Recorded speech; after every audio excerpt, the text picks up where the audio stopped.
اپنے عقیدہ و ایمان کو مستحکم بنائے۔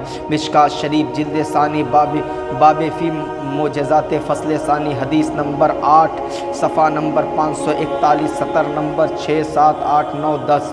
نبی پاک صلی اللہ تعالیٰ علیہ وسلم ارشاد فرماتے ہیں، حضرت ابن عمر رضی اللہ تعالیٰ عنہ فرماتے ہیں کہ ہم لوگ رسول اللہ صلی اللہ تعالیٰ علیہ وسلم کے ساتھ سفر کر رہے تھے۔ ایک اعرابی آیا اور وہ اعرابی رسول اللہ صلی اللہ علیہ وسلم کے قریب پہنچا تو آپ صلی اللہ تعالیٰ علیہ وسلم نے فرمایا، کیا تو اس بات کی شہادت دیتا ہے کہ اللہ کے سوا کوئی معبود نہیں اور محمد صلی اللہ علیہ وسلم اللہ کے بندے اور اس کے رسول ہے؟ یہ سن کر دیہاتی نے کہا، آپ کی باتوں پر میرے علاوہ اور کون گواہی دے گا؟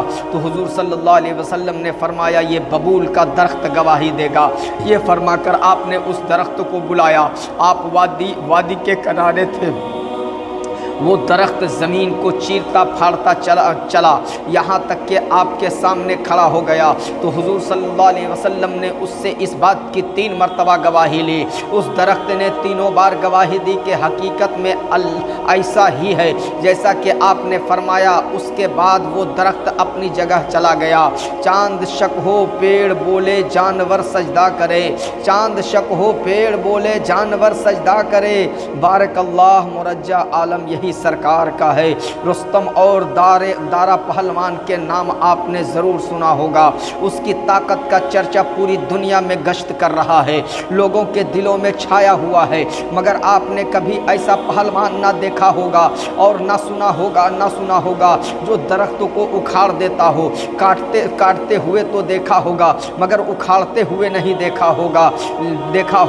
اختیار نبی کے منکر سے پوچھنا چاہتا ہوں، جس نبی کے حکم میں اتنی طاقت ہو، جس نبی کے اشارے میں اتنا پاور ہو، جس نبی کی بات میں اتنی قوت ہو، اس نبی کی ذات میں کتنی طاقت ہوگی، اس نبی کی ذات میں کتنا پاور ہوگا۔ حضرات، جو درخت میرے نبی کے حکم سے خدمت میں حاضر ہو جائے اور آپ کی رسالت و نبوت کی گواہی دیتے ہوئے آپ کا کلمہ پڑھ کر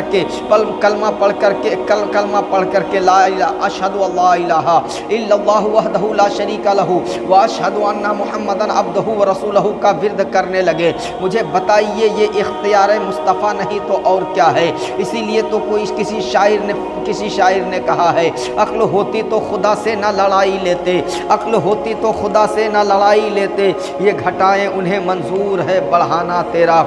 حضرت ابن عباس رضی اللہ تعالیٰ عنہ فرماتے ہیں کہ ایک دیہاتی رسول اکرم صلی اللہ تعالیٰ علیہ وسلم کی بارگاہ میں حاضر ہوا اور عرض کیا کیوں کری میں یقین کروں کہ آپ اللہ کے سچے نبی ہیں؟ حضور صلی اللہ علیہ وسلم نے فرمایا، کھجور کے اس خوشہ کو بلاؤ اور وہ خوشہ آ کر اس بات کی گواہی دے دے کہ میں اللہ کا رسول ہوں، جب تجھے یقین ہو جائے گا۔ چنانچہ حضور صلی اللہ علیہ وسلم نے اس خوشہ کو بلایا، وہ کھجور کے درخت سے نیچے اترنے لگا، یہاں تک کہ حضور صلی اللہ علیہ وسلم کے سامنے زمین پر آ کر گرا۔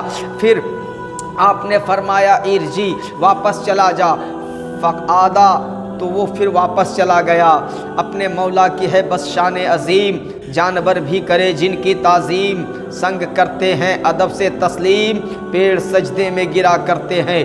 پہلے کے لوگ اختیار نبی کو دیکھ کر صاحب ایمان ہوتے تھے اور آج بدعقیدہ کلمہ پڑھ کر نبی کے اختیار کے انکار کرتے ہیں۔